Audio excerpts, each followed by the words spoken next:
วัสดีตอนบ่ายยินดีต้อนรับบรรดาท่านเข้าสู่พิธีอย่างเป็นทางการในพิธีปิดงานแข่งขันกีฬาชิงขันวนาสถาบันการเมืองการปกครองแห่งชาติครั้งที่11ที่สถาบันการเมืองการปกครองแห่งชาติของพวกเขาเรียนบรรดาท่านแขกท่านหญิงท่านชายที่เคารพและหักแพงข้าพเจ้าท้าวคำลาบรรณหักพร้อมด้วยข้าพเจ้าดารุณีแก้วมณีวงศ์ยินดีต้อนรับทุกท่านเข้าสู่การปิดพิธีแข่งขันกีฬาศิลปะวรรณคดีชิงขันท่านหัวหน้าสถาบันการเมืองและการปกครองแห่งชาติครั้งที่11อย่างเป็นทางการเจ้าในพิธีอันมีความหมายความสำคัญนี้ยินดีต้อนรับท่านรองศาสตราจารย์ครูวงศ์พุทธคำแสนกรรมการศูนย์การพักเลขาคณะบริหารงานพรรคหัวหน้าสถาบันการเมืองและการปกครองแห่งชาติให้เกียรติเข้าร่วมเป็นประธานพิธีขอส่งเสริมมีบรรดาท่านในคณะพักคณะนำห้องสถาบันการเมืองและบรรดาคณะเกี่ยวข้องต่างๆให้เกียรติเข้าร่วมขอส่งเสริมขอเสียงปรบมือได้เพราะว่าถ้าพร้อมแล้วบรรดาท่านจะพบกับรายการนำอินในการแข่งขันศิลปะวรรณคดีวันนี้ซึ่งเป็นรายการบทฟ้อนเพื่อทูลบุญคุณพักฟ้อนโมยิงทรายจากนักศึกษาขั้นสู่ระบบเก้าเดือนรุ่นที่1ส่งเข้าประกวดขอเชิญบรรดาท่านครับส่งมาฝากในขอเชิญครับ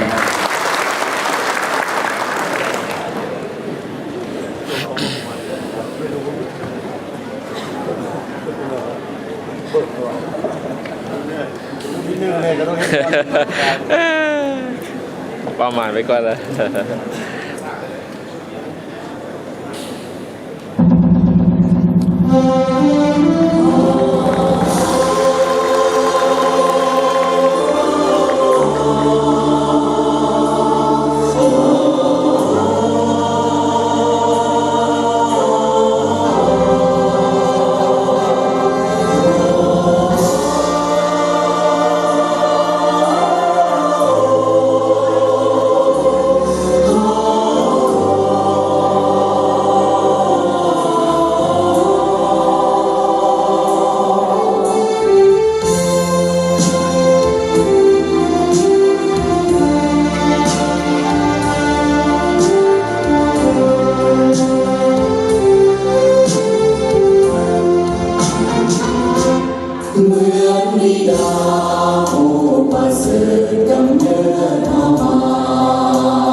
จากการศึกษา9 เดือนขั้นสูงเป็นแน่ เจ้ารายการต่อไปเน้นขับลำท้องถิ่นชื่อว่าลำสารวันบ้านเมแต่งโดยสุวรรณภาลำโดยสมเพชรดวงปัญญานักศึกษาปริญญาโท18ห้องขอ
ความสามารถนั้นบ่กดแพ้เป็นอื่นแล้วโดยน้องพยาธรรมมาพาเป็นผู้สื่อสารต้องพูดเป็นภาษา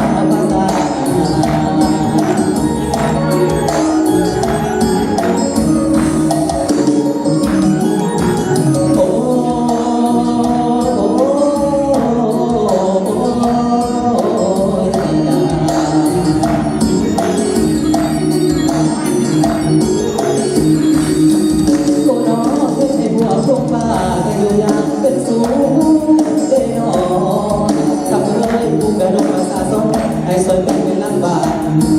โอยน้องแต่วันนั้นที่จุดมาบุญคนละบุญมากคนมีแล้วโอยน้องมันต้องแต่บุญขึ้นมาทางกระจุกกระจวนเจ้านา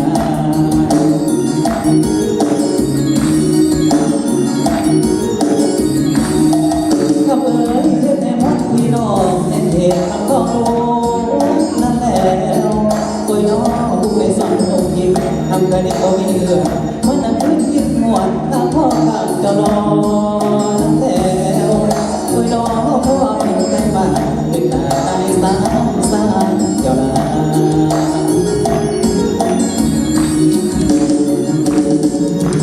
โอ้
วงกว่ากันพอลาลงลาลงสาวันลาลงลาลงสาวันลาลงลาลงสาวันลาลงลาลงสาวันลาลง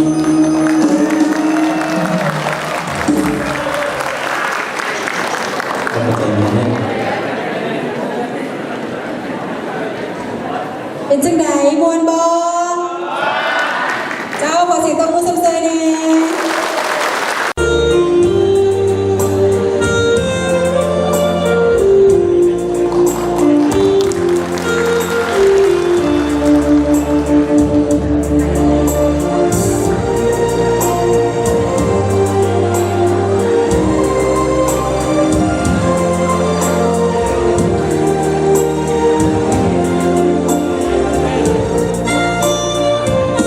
แสนภาคภูมิใจที่เราได้มาพบพอกันผูกมิตรไมตรีสัมพันธ์สวยกันเหมือนอายเอ่ยน้องต่างคนต่างจากผ่านทางท้องถิ่นบงกองมาสามัคคีปองดองห่วงห้องทำเพียรด้วยกันโยนทางนำทางห่วงภาษาสดลาวมอบหมายตามอุดมการณ์ยิ่งใหญ่ผู้นำให้เข้มแข็งเทียบกันหอบผู้เดียวทางทหารมาให้ได้ทวนทันจึงมาหล่อล้อมบากบั่นที่สถาบันการเมืองการปกครองมาบัดนี้นาทีวันเดือนเคลื่อนผ่านต้องพาจากกันดาวหันคืนสู่กบโองโบกมืออำลาน้ำตาสองข้างไหลนองคิดทอดเดเพื่อมิตรกับพ่อห้องสถาบันเคยเอาต้องจำใจจากผ่านมาในกันวันนี้สิ้นสุดภาระหน้าที่อย่ามีความหอมหมดเศร้าโซ่ดีนิสัยก้าวไปอย่าได้หวังเอาจากเพียงกายดวงใจคือเก่ามิตรภาพเรามันคงเลื่อยไป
สิ้นสุดภาระหน้าที่ยิ่งมีความหอมมนเศร้าโซ่ที่มีใส่ก้าวไปอย่าได้ความเอาจากเพียงกายดวงใจคือเขามิตรภาพเขามันคงเลื่อยไป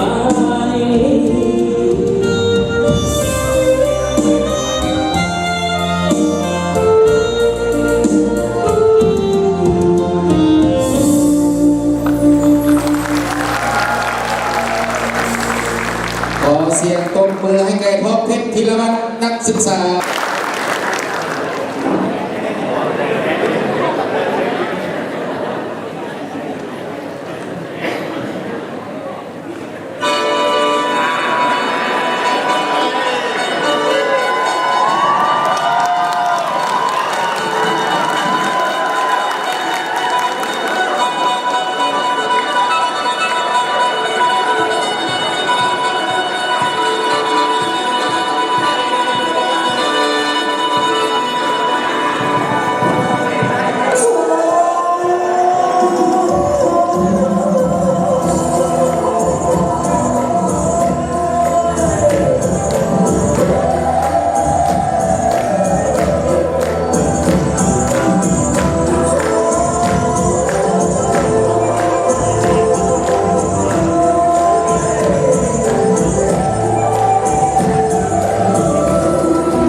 อเสียงตบมือให้แกยอดบุญคุณพักจากท่านนั้น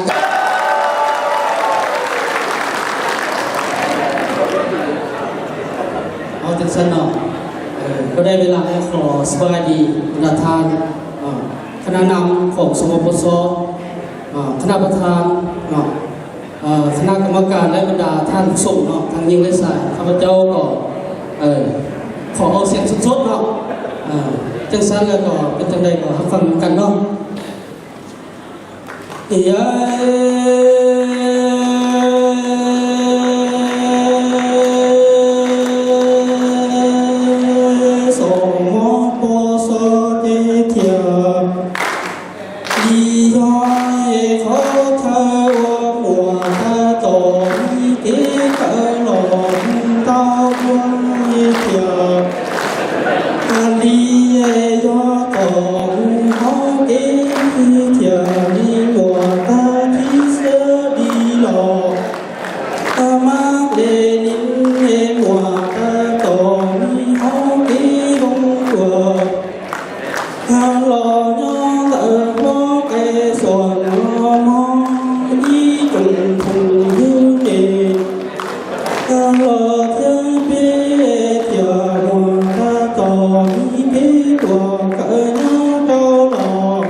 จดจำคุณสมบูรณ์สมมาคนนี้ก่อนมีบทเพียงเท่านี้ขอขอบใจเนาะ ขอเสียงตบมือให้แกยุบ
ไว้ คุณค่าควรดีอยู่ที่การนำก้าวไปนำพาสร้างหุ่นทั้งใสศรีวิไลบ้านเกิดเมืองนอนสาว8 ปีมีโสมหน้าใหม่เข้มแข็งเกิดใหญ่ก้าวไปกว่าหลังแต่ก่อน มีพักนำพาหลายขนาดคงตะลุมบอลห้ำเฮียงคนขัวสิสอนแนวคิดใส่กันเมืองซื้อลือกระเดืองเมืองสองสายตาหล่อล้อมคนกล้าโพนำพาซาดลาวก้าวขึ้น ส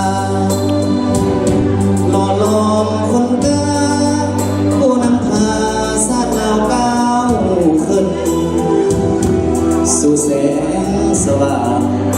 ตามทางของหักยั่งยืนศรีวิไลบ่แปรเป็นเพื่อนจุดหมายวัฒนธรรม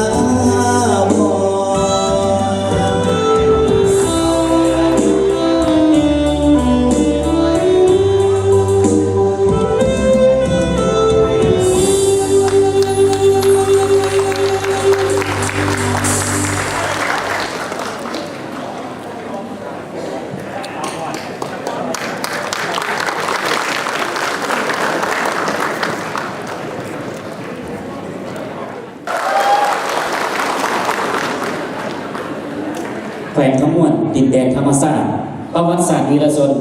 ต้นกำเนิดลำพญามหาไซกินซุปหน่อไม้แกงไก่ใส่สารนภัสการพระหัตถ์ที่คนตะบอกเป็นเจ้าของขนมปังภาษาก่วงภาษาเล่นรักพัฒนาช่วยภาษาให้มีสุข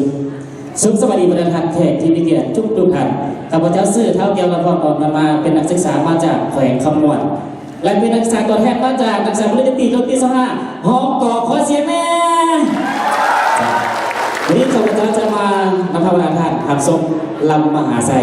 เสิร์ฟเที่ยวแขวงขมวนไปเลยนะเสิร์ฟบรรดาท่านขับส่งขับฟังได้เลยเสิร์ฟจัดดนตรี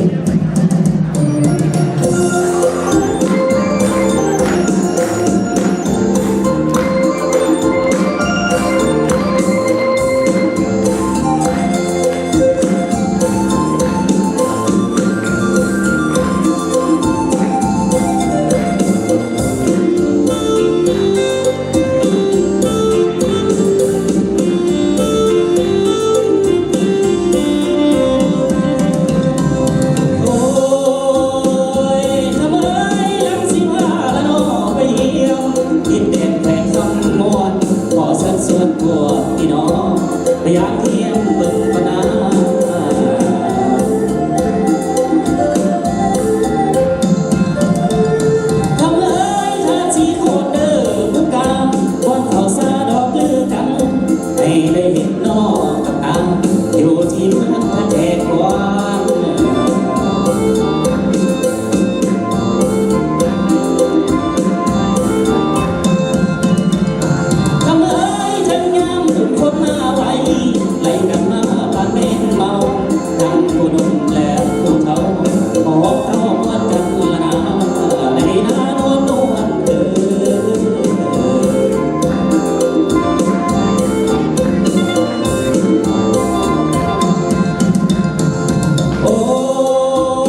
ย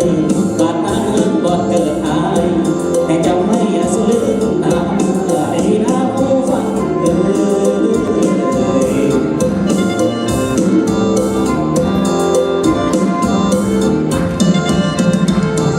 โอ้ยทำไมไปเมืองนอกละโนเดี๋ยวนี้มีหลายอันเพิ่นสร้างใหม่สีบังไฟนอกนั้นละน้ำผู้เป็นสุเดียวละน้ำไอ้น้ำผู้ฟังเอ่ย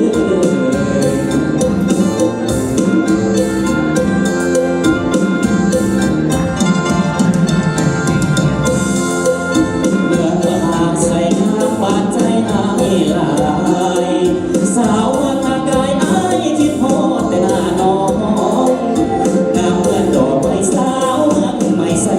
บัวทองคิดโพดแต่หน้าน้องหัวละพาสาวยังมาลา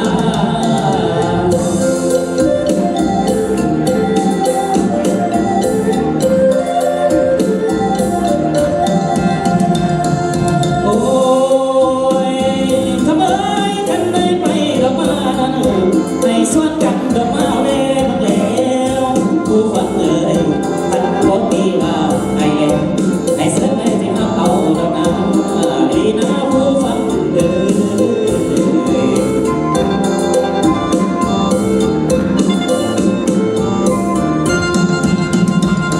ทำไมอย่ามาตัวโน้แถลงเราเอาเรามาจับดอกแล้วผู้ฟังเอ่ยท่านว่าจักอ้อก็ถึงพอท่านว่าย่อน้อก็ถึงพอวันสีเสียวใส่ละนาเลยนะผู้ฟังเอ่ย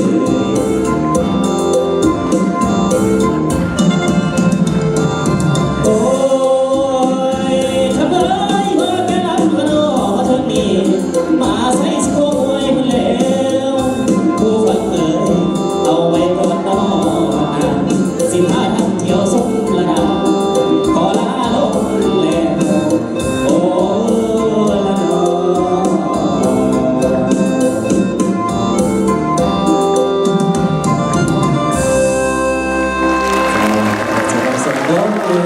ขอเสียงจากประธานเอกจะได้ไหม จ้าพ่อแต่สมาเสียงกันเลยนะ ชิพานไปนั้น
อเสียงตัวมือดังๆให้แกมู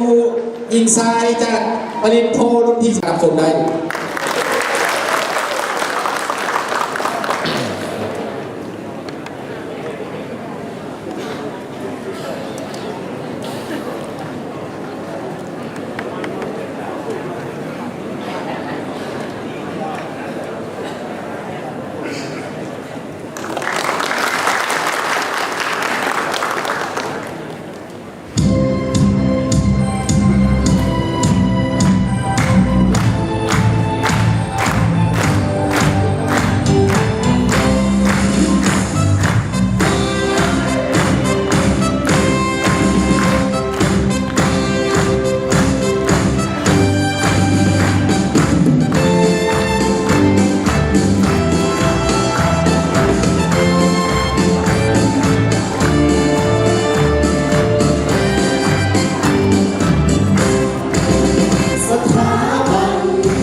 ที่ผ่านมาจะเป็นการแสดงศิลปะวรรณคดีสิ่งขันวรรณสถาบันการเงินกับพ่อเป็นชาติเนาะ เจ้าบรรณาธิการเขตและคณะกรรมการที่นับถือที่ผ่านไปนั่นเป็นการแข่งขันศิลปะวรรณคดีสิ่งขันหัวหน้าสถาบันการเงินและการปกครองแห่งชาติครั้งที่ 11 ประจำทรงปี 2022-2023 ก็ได้สำเร็จอย่างจบงาม เจ้าลำดับต่อไปนี้เพื่อเป็นการรอท่าประเมินผลหรือว่าเป็นการสำรวจคะแนนจากคณะกรรมการจากบทเพลงบทกลอนต่างๆนั้นอันดับต่อไปนี้ก็ถือเป็นเกียรติบรรดาแขกการนำบรรดาแขกนักศึกษาบรรดาแขกทุกภาคส่วนรับชมรับฟังบทเพลงจากทานวงไซบัวพระจันทร์มาในบทเพลงสุขใจบ้านเกิดประพันธ์โดยอาจารย์บัวเงินสาภวงศ์ศิลปินแห่งชาติห้องเลยทานวงไซบัวพระจันทร์อันดับเพลงที่ 1อันดับเพลงที่ 2ขออินเสิร์ตทานครับชมและรับฟังเพลงโบลืมสัญญาแต่งโดยทานคำมั่นโพประจันทร์ห้องโดยทานวงสวัสดิ์โพมาขออินเสิร์ตประธานรับชมได้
ขอเชิญบรรดาทานทำทรงทำฝากบทเพลงต่อไปบ่ลืมสัญญาแต่งโดยทานคำมั่นพรหมจันทร์ห้องโดยทานวงสวัสดิ์พรหมาขอเชิญบรรดาทานรับชมรับฟังนั้นขออินเสิร์ต รู้สึกนะ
บรรดาท่านแขกท่านหญิงท่านชายที่มีเกียรติ พื่อเป็นการสรุปตีราคาถึงผลสำเร็จของการจัดตั้งปฏิบัติขบวนแข่งขันกีฬาศิลปะวรรณคดีสิงขันท่านหัวหน้าสถาบันการเมืองและการปกครองแห่งชาติครั้งที่11นั้นข้าพเจ้าขอถือเป็นเกียรติเรียนเชิญท่านพลโทแสงจันทร์จันทสุขหัวหน้าคณะกีฬาศิลปะวรรณคดีสถาบันการเมืองและการปกครองแห่งชาติขึ้นสรุปบทสรุปบัตรแข่งขันกีฬาศิลปะวรรณคดีในครั้งนี้ขอเรียนเชิญ 1. บานเต็กทรายทั่วไปมีทีมเขาแข่งขันทั้งหมดมีอยู่6ทีมมี3รางวัลซึ่งผลของการแข่งขันมีดังนี้บานเต็กทรายทีมชนะเลิศประเภทหนึ่งปริญญาตรีคุณที25ห้องขอทีมห้องชนะเลิศประเภทที่2พนักงานครัวจากกอทีมประเภทที่3ปริญญาโทคุณที18ห้องขอ2. กีฬาบาดเตะยิงทีมชนะเลิศประเภทหนึ่งปริญญาโทคุณที18กอทีมห้องชนะเลิศทีมพนักงานครัวจ่ายทีมประเภท3ปริญญาตรี25ห้องกอ3. กีฬาเตะตันสายมีทีมที่เข้าร่วมการแข่งขันทั้งหมดมีอยู่12ทีมมี3รางวัลซึ่งผลการแข่งขันมีดังนี้กีฬาเตะตันสายทีมชนะเลิศประเภทหนึ่งปริญญาโท18ห้องขอทีมห้องชนะเลิศประเภทที่2พนักงานครัวจ่าย1และทีมประเภทที่3ปริญญาตรีหุ้นที่25ห้องกอ4. กีฬาเปตงหญิงทีมชนะเลิศประเภทหนึ่งปริญญาตรี25ห้องกอทีมห้องชนะเลิศประเภท2ปริญญาโทหุ้นที่18ห้องกอทีมสนามประเภทที่3ปริญญาตรีหุ้นที่25ห้องกอ 5. กีฬาบาดทรงทีมยิงเข่าร่วมของการแข่งขันทั้งหมดจะมีอยู่8ทีมมี3รางวัลซึ่งผลการแข่งขันมีดังนี้กีฬาบาดทรงซ้ายทีมชนะเลิศประเภทหนึ่งปริญญาตรีหุ้นที่25ห้องขอทีมห้องชนะเลิศประเภทที่2ปริญญาโทหุ้นที่18ห้องขอประเภทที่3พนักงานครัวจ่ายและบานทรงยิงทีมที่ได้รับชนะเลิศประเภทที่1พนักงานครัวจ่ายทีมห้องชนะเลิศประเภทที่2เป็นทีมปริญญาตรีหุ้นที่25ห้องกอและประเภทที่3ปริญญาโทหุ้นที่18ห้องกอกีฬากระต่อหวายมีทีมเข้าร่วมแข่งขันทั้งหมดมี6ทีมมี3รางวัลซึ่งผลของการแข่งขันมีดังนี้ทีมชนะเลิศประเภทหนึ่งพนักงานครัวจ่ายทีมห้องชนะเลิศประเภทที่2ทีมปริญญาตรีหุ้นที่25ห้องกอและทีมประเภทที่3ปริญญาตรี25ห้องขออันนั้นเป็นผลของการแข่งขันกีฬาในตลอดระยะผ่านมาและนี่ปัญหาที่8นี่ข้อที่8นี่คือว่าในด้านการแข่งขันศิลปะวรรณคดีที่มีทีมที่เข้าร่วมแข่งขันทั้งหมดมีอยู่ผลของการแข่งขันประเภทบทเพลงมีดังนี้ประเภทที่1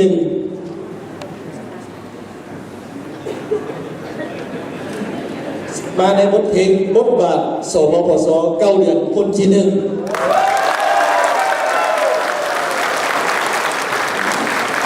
ประเภทที่2บทเพลงย้อนบุญคุณของพรรค9 เดือนคนที่1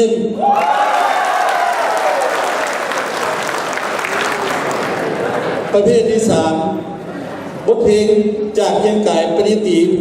เสาห่างห้องขอ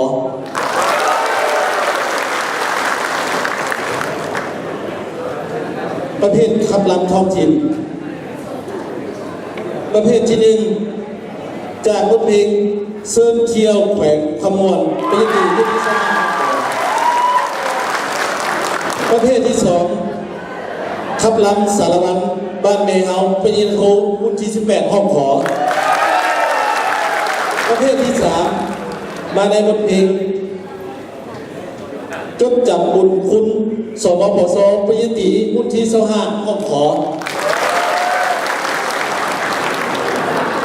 ประเภทฟอนลมูประเภทที่1ครูอาจารย์สปปสประเภทที่2ขั้นสูง9 เดือนหุ้นที่1 ประเภทที่3ปริญญาโทรุ่น48ห้องขอ